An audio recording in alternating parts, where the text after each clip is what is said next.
tanpa bermaksud menyimpulkan, tapi seluruh energi ceramah Mas Islah saya kira adalah himbauan untuk kembali pada worldview Jawa, pandangan hidup, kesadaran sebagai Jawa. Di dalam tradisi keilmuan sangat besar itu tidak dimiliki oleh para akademisi. Nah, mengembalikan kesadaran cara pandang dunia orang Jawa itu akan memberikan kesempatan kita untuk lebih jauh mendalami dunia batin orang Jawa. Manuskrip memberikan jalan untuk itu. Nah, apakah subkultur kebudayaan di luar Jawa juga memberikan jalan untuk itu? Ataukah seberapa perlukah kita kembali kepada kesadaran atau worldview cara pandang orang Jawa di dalam kajian terhadap subkultur lain? Kita akan dengarkan ceramah sekitar 20-25 menit dari Mas Yanwar pribadi. Ini adalah karya yang saya kira layak diapresiasi karena ditempa dari universitas yang sangat terkemuka, Leiden University ya Mas ya. Oke, waktu sepenuhnya untuk Mas Yanwar pribadi. Tepuk tangan yang meriah untuk beliau. Bapak Rektor yang tapi sepertinya sudah meninggalkan ruangan ini, yang tadi saya dengar bukan hanya joke-nya saja yang menarik, tapi sebenarnya di balik joke-joke-nya yang menarik itu tersimpan pengetahuan yang luas tentang konteks dan juga konstruk Islam lokal. Kemudian saya melihat ada sesosok orang yang menggunakan ikat Sunda di depan saya ini, yang walaupun belum pernah ketemu, tapi saya pikir ini pasti Pak Dekan Fuad ini. Nah, seperti itu. Dan juga beberapa orang yang mungkin baru pertama kali saya temui, tetapi mungkin juga bukan akan menjadi yang terakhir. Dan juga Mas Ahol Firdaus, Mas Islah Gusmian, Sivitas Akademika IAIN Tulung Agung. Assalamualaikum warahmatullahi wabarakatuh.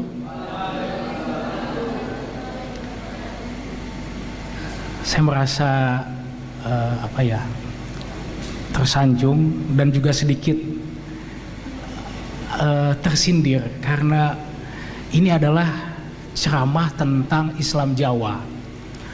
Saya melihat dari perjalanan Ijir selama 3 tahun, walaupun baru kali ini datang ke IAIN Tulung Agung, tetapi dari pesan yang disampaikan oleh Mas Ahol, pembicara yang pernah datang ke sini, selain Mark Woodward, sepertinya hanya kami berdua yang bukan orang Jawa, maksudnya Jawa Tengah atau Jawa Timur, walaupun sebenarnya saya juga berasal dari tanah Jawa. Nah, berbicara masalah identitas Jawa Islam, sebenarnya ini juga mempertanyakan identitas saya sendiri. Orang tua saya itu orang Sunda secara budaya, tapi mereka itu tinggal di Bekasi. Jadi saya itu dibesarkan dalam kultur Betawi sebenarnya. Dibesarkan dalam kultur Betawi, kemudian aktivitas di Banten yang tidak Sunda sepenuhnya, tidak Jawa sepenuhnya, dan kemudian tertarik untuk meneliti tentang Madura. Sekarang diminta berbicara tentang Jawa. Nah, ini gimana ini ceritanya ini bisa sampai sebegitu kompleksnya? Apalagi identitas Islam Jawa itu biasanya sangat identik dengan rural Islam, Islam pedesaan. Nah, sedangkan saya yang lahir dan dibesarkan di budaya Betawi adalah produk kota. Bukan berarti saya bilang saya orang kaya, bukan, tapi produk kota dalam artian bukan berasal dari tradisi Islam tradisional.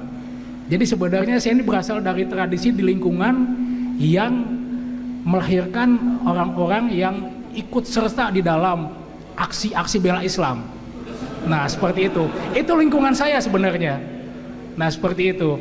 Tapi kemudian saya juga heran kenapa kemudian saya tertarik untuk mempelajari konstruk Islam lokal yang mungkin tidak terbayangkan oleh mayoritas Muslim di Indonesia, apalagi Muslim di belahan dunia lain. Apa sih yang sebenarnya dimaksud dengan Islam Jawa atau Islam Madura, Islam Sunda, atau apakah memang ada? Nah itu yang saya dengar dan saya amati, ini berusaha untuk dipikirkan kembali, rethinking seperti itu. Bagaimana konstruk itu kemudian masuk ke tengah masyarakat, dijadikan sebagai suatu pedoman di dalam penelitian tentang Islam, dan bagaimana sekarang ada upaya untuk memikirkan kembali. Nah, karena memang penelitian saya itu fokus ke Madura, tetapi Madura itu memang bagian dari Jawa kalau kita melihat konstruk yang dibangun oleh pemerintah kolonial. Tetapi prakteknya berdasarkan seperti yang saya tulis di dalam presentasi saya tentang sebuah pengalaman antropologis, Madura itu juga tidak sepenuhnya dipengaruhi oleh Islam Jawa. Ada unsur-unsur yang membuat mereka juga memiliki identitas sendiri. Nah, seperti apa akan kita lihat. Oke, ini kira-kira subkultur Jawa yang ada di Jawa Timur. Mungkin ada sekitar 9, 10, 11 tergantung konteksnya subkultur Jawa di Jawa Timur. Tetapi yang utama itu misalnya adalah Mataraman, Magetan, Madiun, Nganjuk, dan sebagian wilayah seperti Blitar, kemudian Tulung Agung, Trenggalek itu juga masuk. Pesisiran, ini utara Jawa, Lamongan, Gresik, Tuban, kemudian Arek. Ya, Arek itu ya Surabaya, kemudian Sidoarjo, Malang, Madura. Nah ini fokus 4 kabupaten, Bangkalan, Sampang, Pamekasan, Sumeneb, dan juga Pendalungan, Jember, Lumajang, Situbondo, Bondowoso, Banyuwangi. Kemudian ada juga subkultur yang lainnya, yaitu misalnya Ponorogan, kemudian Samin, Tengger, dan juga Osing. Nah seperti itu. Nah oke. Ya, kemudian begini, ini adalah pandangan umum. Sebelum saya studi tentang Madura, sama seperti yang ditulis oleh Clifford Geertz tentang Islam Jawa. Nah, 3 penulis ini yang merupakan orang Indonesia, yaitu Kuncharaningrat, I.I. Mansur Nur, dan Ali Mahsan Musa, itu intinya menyatakan bahwa di dalam masyarakat Madura tidak ada golongan Muslim selain kelompok santri. Jadi tidak dikenal istilah abangan. Itu menurut mereka bertiga. Dan ini kemudian sebelum ada penelitian-penelitian terbaru, ya pandangan masyarakat kebanyakan itu mengatakan bahwa Islam Madura adalah Islam santri, Islam Madura adalah NU. Nah seperti itu. Tapi apakah benar seperti itu? Kuncharaningrat bisa mengatakan perbedaan konseptual antara abangan dan santri tidak pernah ada. Agama abangan Jawa Tengah dengan banyak pengaruh mistis dari Hindu dan Buddha itu tidak pernah berkembang. Kemudian I.I. Mansur Nur mengatakan bahwa dengan pengecualian kegiatan-kegiatan tertentu, kesamaan praktik keagamaan pada orang Madura membuat kita sulit untuk melihat adanya representasi yang jelas dari tradisi yang dapat disandingkan dengan tradisi abangan. Ali Mahsan Musa bahkan sangat jelas mengatakan, dalam masyarakat Madura tidak dikenal adanya pembagian golongan abangan dan putihan sebagaimana di masyarakat Jawa. Nah, penelitian saya yang kemudian salah satunya itu dipublikasikan di dalam sebuah buku edited volume atau kumpulan tulisan yang terbit di Singapura, itu membantah ketiga pendapat ini. Saya mengatakan bahwa selanjutnya Islam di Madura itu tidak hanya memiliki karakter santri yang ortodoks. Setidaknya itu ada 2 bentuk keislaman di Madura yang dapat diidentifikasi, yaitu santri dan non-santri. Nah, kelompok non-santri saya sebut sebagai kelompok abangan laik atau seperti abangan, karena ia memiliki kemiripan dengan kelompok abangan di Jawa.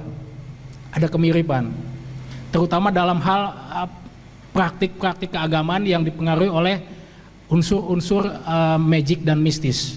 Nah, seperti itu.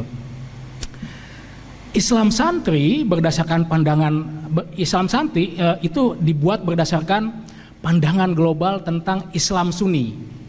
Sedangkan Islam non santri lebih banyak berdasarkan perspektif lokal. Nah, Islam santri merujuk kepada denominasi Islam terbesar yaitu Al-Sunnah atau Islam Sunni, sedangkan non santri di samping merujuk kepada Islam Sunni tetap merupakan bagian dari Islam Sunni juga, itu lebih banyak dipengaruhi oleh sistem kepercayaan mistis lokal. Nah, ini yang tidak banyak dilihat orang. Orang hanya melihat Madura itu ya identik dengan santri. Nah, seperti itu. Nah, tetapi tetap harus diingat bahwa sama seperti halnya di Jawa, kedua bentuk Islam tersebut menunjukkan karakter yang heterogen, dan klasifikasi ini juga tidak bersifat absolut. Sama seperti ketika orang menentang, seperti misalnya Harsha Bachtiar ketika menentang Clifford Geertz, ketika menentang trikotomi santri abangan priai, ahli-ahli ini mengatakan bahwa ini bukan sesuatu yang absolut. Santri tidak otomatis tidak menjalankan praktik abangan. Abangan juga sama, tidak praktis tidak menjalankan praktik santri, apalagi priai. Nah, priai ini bukan suatu kelompok keagamaan. Nah, priai sendiri di Madura itu kalau boleh disamakan, ada juga sebenarnya kelompok yang mirip dengan priai. Nah, kalau yang kelompok santri di Madura itu memang didominasi oleh kiai. Kemudian kalau kelompok abangan ini di Madura didominasi oleh yang dinamakan dengan sebutan kelompok blater. Kalau di Jawa itu blater apa? Lugas gitu ya. Lugas apa Mas Akol? Enggak, di Jawa preman juga ya? Oke. Nah, berarti sama dengan yang di Madura. Nah, tapi kalau di Madura tidak sekedar preman, ia lebih merupakan lokal strongman, orang kuat lokal. Sebanding dengan jawara di tanah Sunda atau di Banten. Nah, seperti itu. Nah, sedangkan priai itu mungkin direpresentasikan oleh klebun atau kalebun. Kalau orang Madura Barat, Bangkalan Sampang menyebutnya klebun, Madura Timur, Pamekasan Sumeneb menyebutnya kalebun. Nah, atau kepala desa. Nah, seperti itu. Nah, jadi ini pembagian yang tidak absolut. Selalu ada karakter-karakter yang saling tumpang tindih. Seperti itu. Nah, bagaimana budaya santri di Madura? Nah, budaya santri yang seperti diperlihatkan oleh Clifford Geertz. Nah, di Madura budaya santri itu setidaknya terrepresentasikan oleh 3 elemen utama. Yang pertama yaitu institusi pendidikan Islam, yang dalam hal ini merujuk kepada pesantren. Tetapi harus diingat, ini juga adalah pembagian yang tidak absolut. Pasca reformasi, institusi pendidikan Islam di Madura itu tidak hanya pesantren. Sekarang itu di Madura juga banyak madrasah-madrasah yang orientasinya adalah Islam kota atau ortodoksi ala Timur Tengah, dan juga mulai bermunculannya sekolah Islam. Sekolah Islam yang diasosiasikan dengan sekolah elit. Tetapi secara umum pesantren itu masih merupakan simbol utama dari institusi pendidikan Islam. Kemudian organisasi keislaman yang utama adalah Nahdlatul Ulama atau NU. Tapi semenjak tahun 1991 itu ada sebuah organisasi lain di Madura yang berperan besar juga di dalam menentukan arah kebijakan politik agama di Madura, yaitu organisasi yang bernama Basra, Badan Silaturahmi Ulama Pesantren Madura. Nah, ini sangat eksklusif karena yang boleh bergabung di sana hanya kiai yang memiliki pesantren. Kalau NU siapa saja boleh, kiai kampung, kiai langgar itu bisa bergabung juga. Tapi kalau Basra tidak. Nah, yang ketiga pemimpin keislaman yang direpresentasikan secara utama, secara mayoritas oleh kiai. Tetapi semenjak reformasi juga, pemimpin keislaman di Madura tidak hanya kiai. Istilah-istilah ustadz itu sudah mulai masuk. Bahkan pada masa awal-awal reformasi misalnya, organisasi seperti FPI itu hampir tidak mungkin masuk ke Madura. Tetapi dalam 5 tahun belakangan organisasi seperti FPI itu bisa masuk ke Madura dan mendapat cukup pengaruh. Yang menarik misal gini, Madura itu kan pada masa Orde Baru representasi politiknya diwakilkan oleh Partai Persatuan Pembangunan yang mewakili Islam. Pada awal reformasi, peran itu beralih ke PKB, Partai Kebangkitan Bangsa. Tetapi kemudian ketika Islam kota itu mulai masuk, gerakan tarbiyah mulai masuk, PKS juga berusaha masuk ke Madura. Nah, mungkin Bapak Ibu sekalian, adik-adik mahasiswa pernah mendengar yang namanya Kiai atau Mbah Kholil Bangkalan, Kiai Madura yang paling legendaris. Gelarnya Mbah Kholil ini adalah Saihona, jadi Saihona Kholil. Nah, PKS ketika ingin masuk ke Madura itu juga menggunakan asosiasi dengan keluarga Mbah Kholil.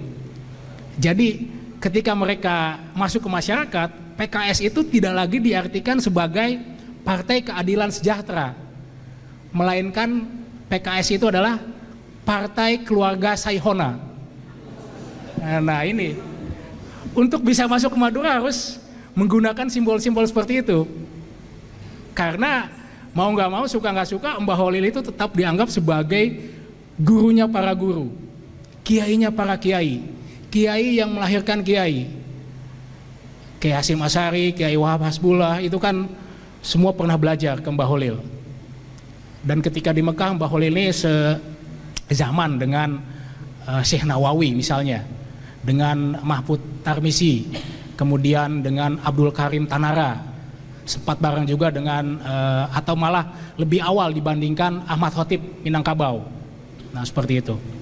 Nah, tetapi kita harus melihat bahwa budaya santri di Madura ini itu ada pengaruhnya juga dari peran negara. Negara itu ikut membantu membentuk identitas. Nah, ada suatu penelitian terbaru tahun 2017 yang saya kemudian modifikasi, yang saya aplikasikan ke kasus Madura, yaitu bahwa kekuatan politik identitas komunal seperti Madura seharusnya tidak dipandang sebagai keterikatan pramodern terhadap suatu komunitas etnis atau agama tertentu, karena tampaknya ia merupakan ciri dari lanskap politik yang dihasilkan oleh negara yang lemah. Jadi negara yang lemah itu berperan juga dalam pembentukan identitas-identitas lokal. Nah, seperti itu. Nah, kita melihat misalnya negara seperti negara-negara Eropa, negara Eropa seperti Belanda, seperti Jerman, walaupun ada beberapa etnis, tetapi mereka mampu kemudian memunculkan ini loh, bangsa Belanda, bangsa Jerman. Nah, di negara Eropa yang lebih lemah seperti Spanyol misalnya, itu kemunculan identitas-identitas etnis itu bisa menjadi masalah. Seperti baru-baru ini misalnya, Catalunya ingin merdeka di Spanyol, kemudian Basque juga sudah lama ingin merdeka. Tetapi negara seperti Belanda, Jerman, Denmark, Swedia itu mampu meredam gejolak identitas. Itu menjadi sesuatu disintegrasi. Nah, Indonesia ya seperti kasus Spanyol itu adalah negara yang lemah, bukan dalam hal artian peperangan, tetapi dalam membentuk karakter bangsa. Nah, ini salah satu tesis, walaupun ada tesis lain yang mungkin mengatakan bahwa itu tidak hanya disebabkan oleh negara yang lemah, tetapi memang karakter masyarakat Indonesia itu sangat multikultur, sehingga kemudian identitas itu bisa sangat dimunculkan. Nah, tetapi salah satu penelitian ini yang kemudian saya tertarik untuk mengkajinya adalah bahwa ya, saya setuju juga bahwa negara itu berperan dalam membuat identitas kelompok-kelompok etnis di Indonesia untuk bisa muncul. Nah, seperti itu. Oke, nah ini adalah kelompok non santri di Madura. Dilihat dari sistem kepercayaan misalnya, ada kekuatan supernatural, seareksa, yaitu beberapa peristiwa terjadi karena kehendak Tuhan, sedangkan yang lain terjadi karena kekuatan yang tidak diketahui berdasarkan hukum alam. Sebenarnya ini bukan hanya di Madura, banyak tempat di Indonesia juga seperti ini. Tidak selamanya ada kekuatan yang berasal dari Tuhan. Ada kekuatan-kekuatan yang dipercaya bisa menggerakkan. Nah, seperti itu. Nah, kelompok utama non santri adalah blatter, yaitu local strongman, orang kuat lokal. Nah, identitas utama dari kelompok blatter ini yang membedakan dengan kelompok santri adalah tradisi mereka yang disebut dengan remo. Jadi remo di sini bukan remo tarian remo, bukan. Tapi remo adalah pertemuan eksklusif bagi blatter yang menandakan identitas utama kelompok non santri di Madura. Apa saja di dalam remo itu? Nah, di dalam remo itu ada tradisi pemberian uang. Jadi yang datang tamu itu memberikan uang kepada tuan rumah. Loh, nanti yang tuan rumah jadi kaya dong? Enggak otomatis kaya, karena ketika dia giliran jadi tamu, dia harus memberikan uang juga kepada orang yang sebelumnya menjadi tamu. Dan ketika memberikan uang kepada tamu itu diiringi oleh tarian. Yang kalau di Jawa ya tayub, tapi kalau di Madura disebutnya sandur atau sandor. Dan juga ada tradisi minum minuman keras. Nah, ini yang sangat berbeda dengan tradisi santri. Nah, kemudian remo itu bertujuan bukan untuk mencari kekayaan, karena remo itu bertujuan untuk establishing new fraternities, membuat persaudaraan baru, atau fortifying old brotherhood, atau memperkuat yang lama, nyareh taretan, or nyareh kancah, jadi cari teman, menjalin relasi, menjalin jaringan sesama blatter, yang akhirnya bisa berkembang menjadi jaringan pekerjaan. Jadi blatter di sini tidak identik dengan preman, walaupun ada blatter-blatter tertentu yang levelnya mungkin masih kecil, itu yang menyerupai preman. Tapi istilah di sana juga bukan preman, bajingan. Atau kadang disebut juga seperti istilah di Surabaya tahun 80-an, itu bromocora. Mungkin di Tulungagung juga ada istilah bromocora ya.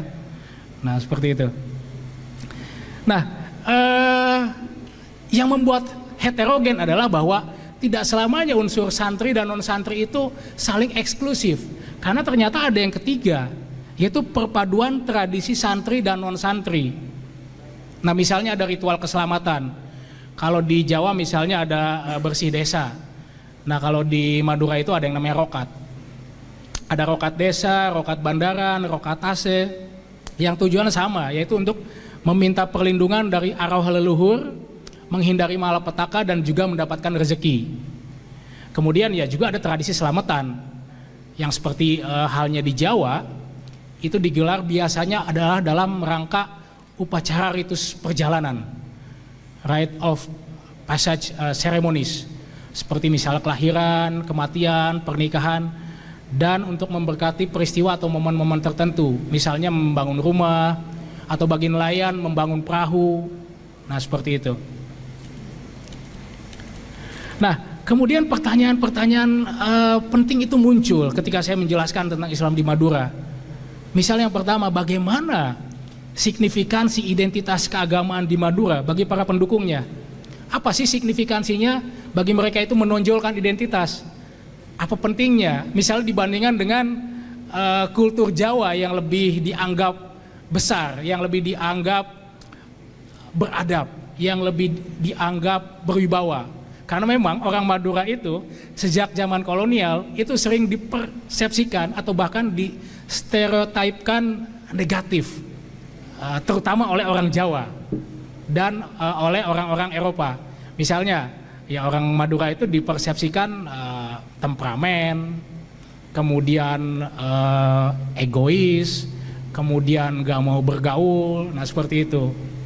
Itu sebenarnya tidak sepenuhnya benar. Karena ya yang seperti itu kan tidak hanya ada di Madura, Di Jawa Barat, di Jawa Tengah, Jawa Timur, di Kalimantan, di semua tempat ada. Tapi ya stereotip itu kan hidup di masyarakat. Orang Sumatera Barat misalnya dikenal sebagai orang yang pelit misalnya kan, atau orang Sunda misalnya yang perempuan, mungkin Pak Abah tahu perempuan Sunda itu dianggapnya matre, nah seperti itu kan. Tapi ya itu stereotip yang hidup dan berkembang di masyarakat. Nah, bagaimana signifikansinya? Kemudian yang kedua, bagaimana mereka memperlihatkan identitas keagamaan. Bagaimana identitas keagamaan itu diperlihatkan. Dan yang ketiga, bagaimana peran negara dalam hal ini. Nah, oke.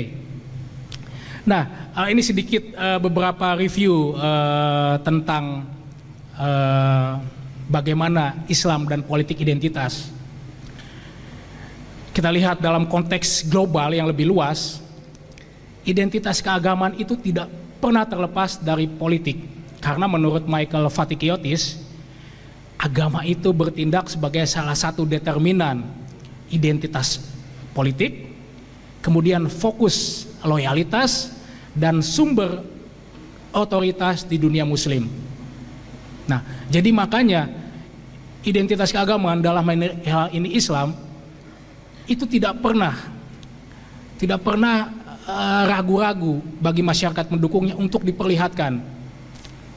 Pengalaman saya misalnya di Leiden, beberapa teman mayoritas memang dari Jawa juga, mau Jawa Tengah, Jawa Timur, Jawa Barat, Banten, mayoritas dari Jawa. Kalau sudah kumpul, ya misalnya ada yang baru dapat sesuatu gitu kan, entah lahiran anak, entah prestasi misalnya, baru kirim satu bab dan diterima oleh pembimbing, itu acara selamatan ada. Nah seperti itu sering dipertanyakan misalnya sama orang-orang yang mungkin berpikiran nggak mau dengan tradisi seperti itu. Ngapain sudah jauh-jauh ke Belanda, kok baru kumpulin satu bab aja udah harus selamatan. Nah gitu, harus riungan, kumpul-kumpul, makan-makan, apa pentingnya? Itu ada aja yang mempertanyakan. Tetapi ya itulah, identitas itu selalu muncul di dalam politik agama.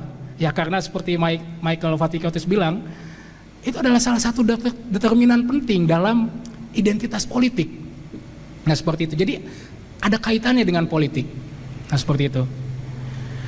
Nah namun beberapa waktu terakhir ini di Indonesia, politik identitas keagamaan dalam hal ini Islam tidak selalu dikaitkan dengan praktik-praktik keagamaan saja, melainkan juga dengan konsepsi-konsepsi Barat tentang demokrasi, pluralisme atau HAM.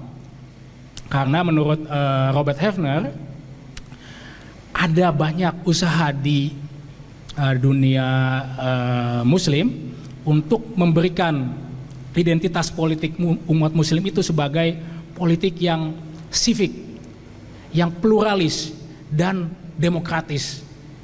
Nah ini kan luar biasa, karena konsep-konsepsi Barat ini sebelum ada pertemuan antara Islam dan Barat itu tidak mengenal istilah-istilah ini. Walaupun sebenarnya nilai-nilainya ada, nilai-nilai demokrasi di dalam Islam ya ada, nilai hak asasi manusia ada, tetapi tidak pernah secara eksplisit dikembangkan seperti di Barat. Nah tapi kemudian dalam beberapa tahun terakhir ada upaya untuk mempertemukan keduanya.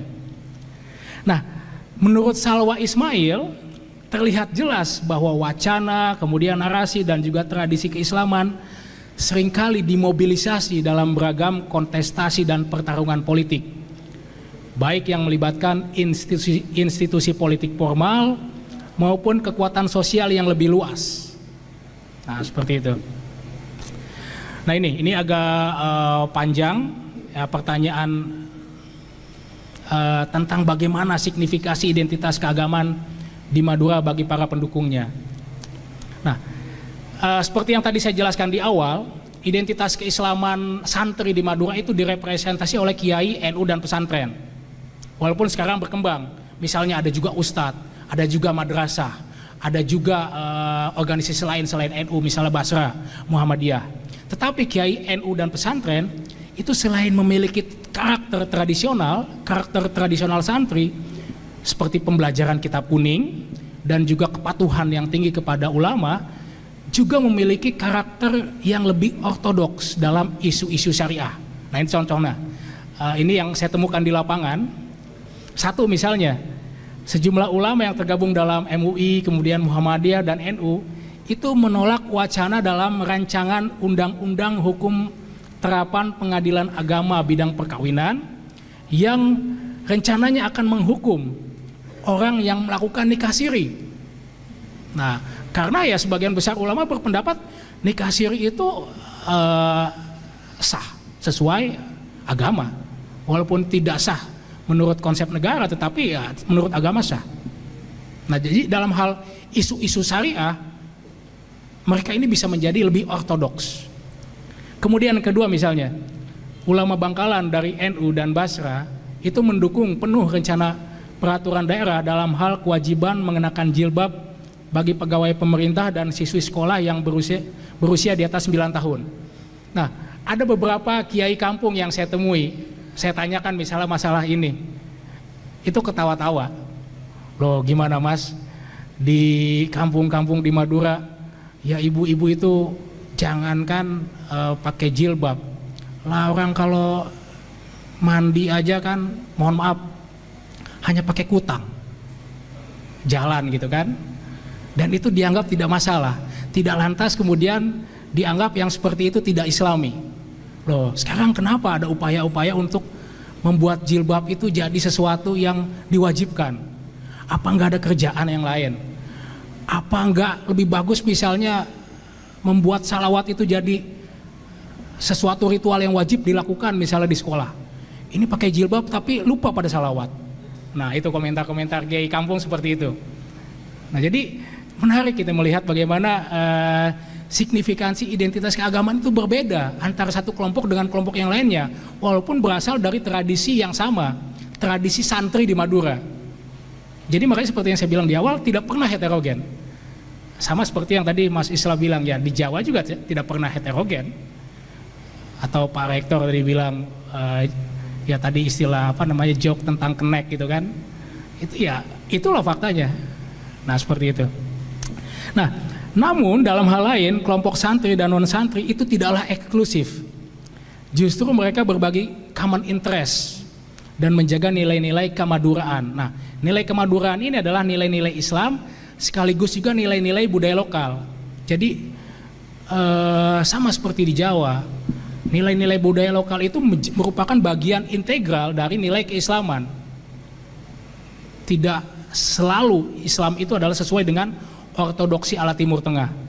Nah, contohnya misalnya, jika kiai fokus pada tradisi keislaman Madura seperti haul, misalnya ziarah atau tahlilan, sementara Blatter dan Klebon atau kepala desa yang memiliki tradisi Blatter adalah pendukung utama tradisi yang dekat dengan kekerasan seperti kerapan sapi dan juga sabung ayam. Nah, tetapi tidaklah aneh jika ada kelompok santri yang menyaksikan kerapan sapi. Itu saya menyaksikan sendiri itu. Jadi orang Madura nonton kerapan sapi ya tetap pakai sarung, tetap pakai peci. Nah, tetap pakai sarung, tetap pakai peci, tapi kemudian ya ikut judi juga. Nah, saya tanya gitu kan ke kiai gimana ini? Iya saya juga tahu itu. Pernah saya datangi gitu kan, pakai sarung, pakai peci, kemudian ikut judi. Saya datangi, saya nasihati. Kemudian mereka bilang ke saya, ya Pak Kiai, tapi saya ini NU loh. Nah, gitu. Saya ini NU loh. Dan akhirnya berjanji misalnya di depan Kiai tidak akan mengulangi lagi. Nah itu. Jadi tidak aneh melihat santri itu di acara kerapan sapi sabung ayam. Nah seperti itu. Tidak otomatis bertolak belakang. Atau misalnya tidak otomatis juga kita aneh melihat Klebon atau Blatter dalam acara tahlilan misalnya yang diselenggarakan oleh kiai, atau juga kehadiran kiai dalam acara ritual-ritual seperti selamatan yang diselenggarakan oleh Blatter, karena Blatter juga perlu menganggap penting selamatan, tahlilan, dan mereka nggak mungkin memimpin acara keagamaan itu oleh kelompok mereka sendiri, perlu mengundang kiai.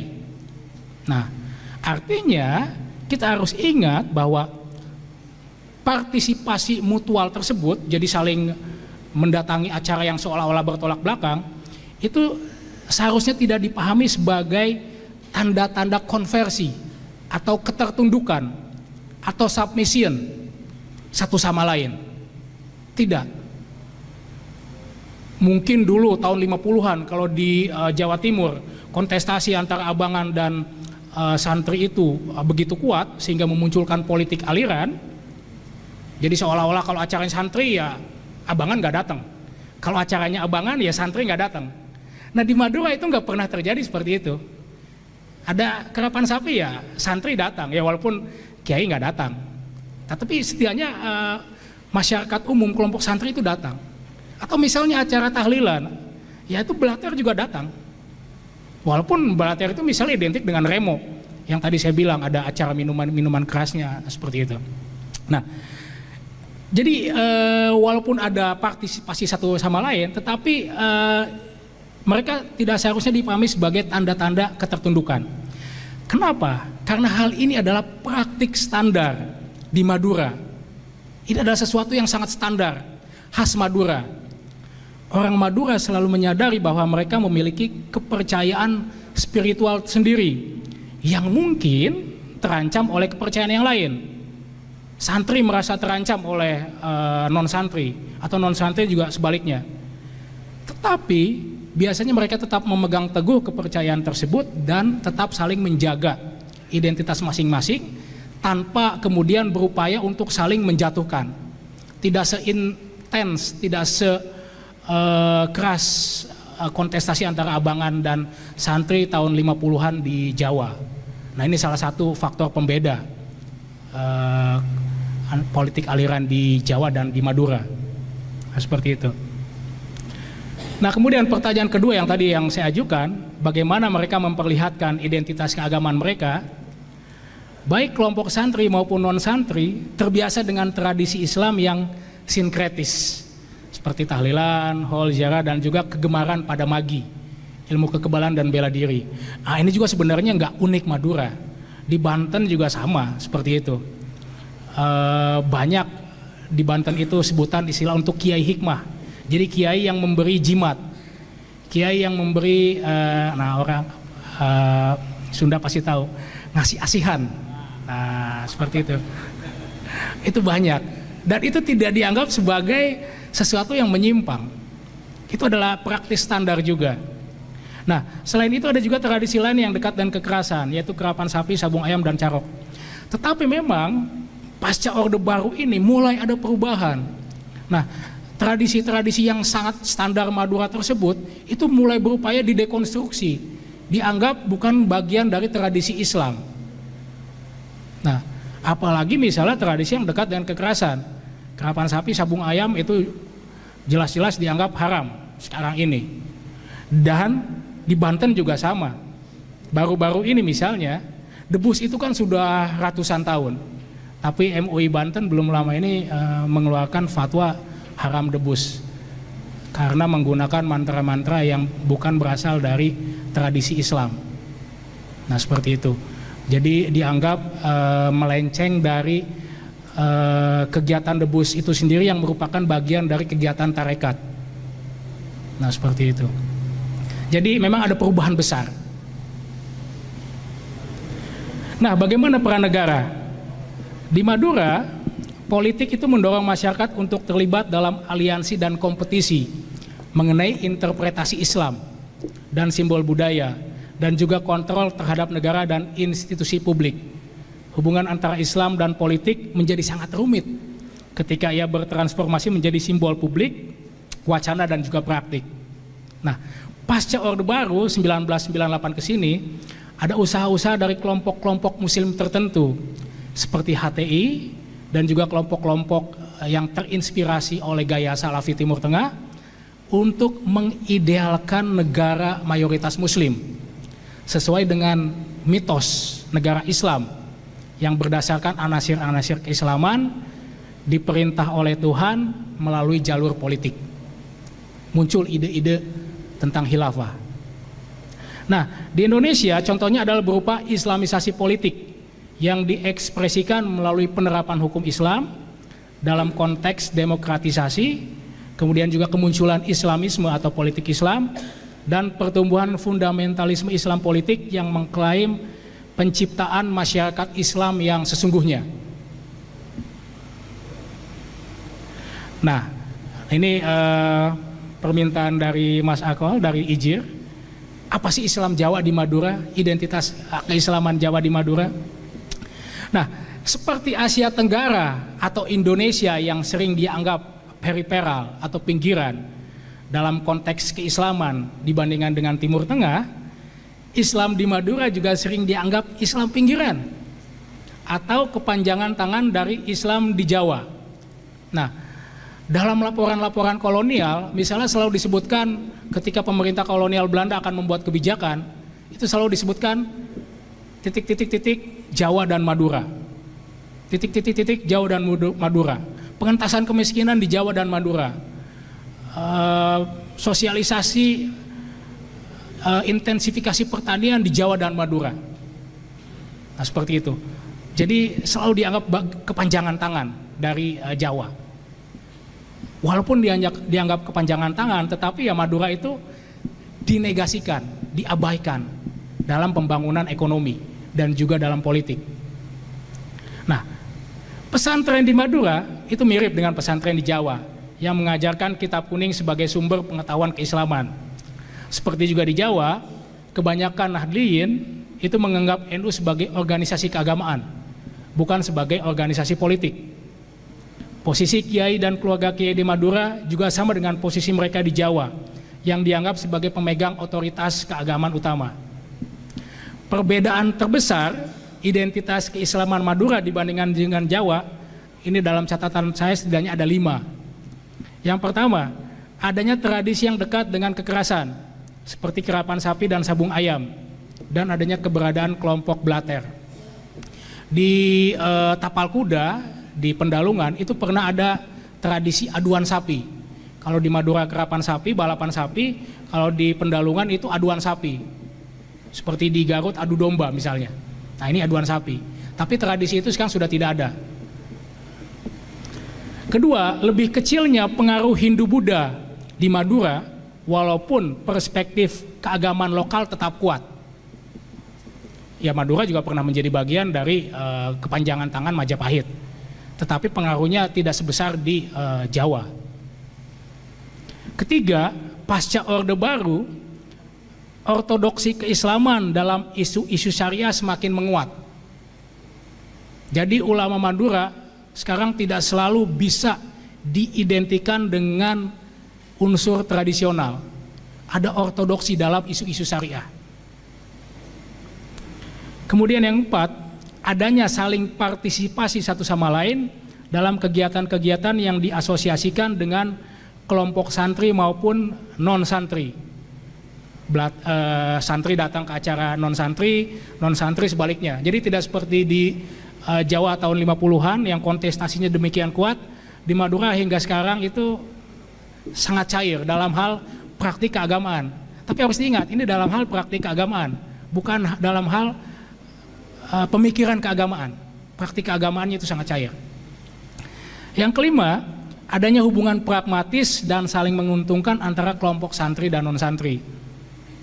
Nah, ini sangat politis, bersifat pragmatis. Sebagai penutup, ada beberapa hal yang ingin saya sampaikan. Yang pertama, dalam bidang politik dan ekonomi, Madura selalu dijadikan kepanjangan Jawa oleh pemerintah kolonial Belanda untuk membuat daerah tersebut tidak signifikan. Dan kemudian hal tersebut diikuti oleh pemerintah Indonesia. Sama, sedikit-sedikit titik-titik Jawa dan Madura. Jadi Madura itu dianggap bagian yang tidak terpisahkan dari Jawa. Padahal faktanya ya Madura itu memiliki banyak perbedaan dengan Jawa, walaupun persamaannya juga banyak. Nah, seperti itu. Sama seperti konsep Islam Jawa. Nah, ini yang menarik dari tradisi IJIR yang berusaha memikirkan ulang tentang Islam Jawa. Sama seperti konsep Islam Jawa, konsep Islam Madura adalah konstruk yang dibangun oleh narasi kepentingan pemerintah kolonial Belanda untuk menegasikan Islam secara umum dengan membuat pengkotak-kotakan. Kalau mungkin dalam bahasa zaman Mas Ahwal sekolah SD SMP dulu, itu ada yang namanya istilah di sekolah diajarkan politik divide et impera. Nah, seperti itu. Nah, itu terjadi di dalam kasus Madura, konsep Islam Madura. Nah, sifatnya yang kompleks, maksudnya Islam yang di Madura, yang tidak hanya bersifat tradisional tetapi juga penuh dengan ortodoksi, membuat kita perlu memikirkan ulang tentang Islam di Madura yang sejak tahun-tahun terakhir Orde Baru, tahun 90-an ke sini, ditandai tidak hanya oleh pesantren, NU dan kiai yang identik dengan unsur-unsur santri tradisional, tetapi juga oleh Islamisme, Salafisme, populisme Islam, dan anasir-anasir Islam perkotaan. Jadi kelompok sosialita Muslim di Madura juga sekarang itu sudah banyak. Jadi nggak aneh kalau di Jakarta, di Bandung, di Surabaya, sosialita Muslim ibu-ibu itu kan yang kelompok-kelompok pengajian eksklusif itu sudah sangat lumrah. Itu di Bangkalan, Sampang, Pamekasan, Sumeneb itu juga sudah mulai muncul. Jadi kita perlu memikirkan ulang. Tidak sejak 90-an akhir ke sini unsur tradisional itu mulai terkikis. Nah, seperti itu. Nah, namun karakter tradisional Islam di Jawa maupun Islam di Madura, nah ini menurut pendapat saya, tetap menjadi pendorong utama yang melestarikan Islam di Indonesia, yang baru-baru ini diartikulasikan sebagai Islam Nusantara, sebagai agama yang lebih damai dibandingkan dengan saudara-saudaranya yang penuh konflik di Timur Tengah, Afrika, dan Asia Selatan, dan yang telah berkontribusi kepada transformasi politik Indonesia dari sentralisasi ke desentralisasi. Jadi Islam Nusantara itu adalah konsep yang berusaha membuat Islam di Indonesia itu penuh dengan unsur-unsur kekayaan lokal, dan ini yang membuat Islam di Indonesia itu berbeda dengan Islam di Timur Tengah, Afrika, dan juga di Asia Selatan. Saya pikir cukup sekian. Terima kasih Bapak Ibu, adik-adik mahasiswa semuanya, dan juga kepada Ijir. Assalamualaikum warahmatullahi wabarakatuh.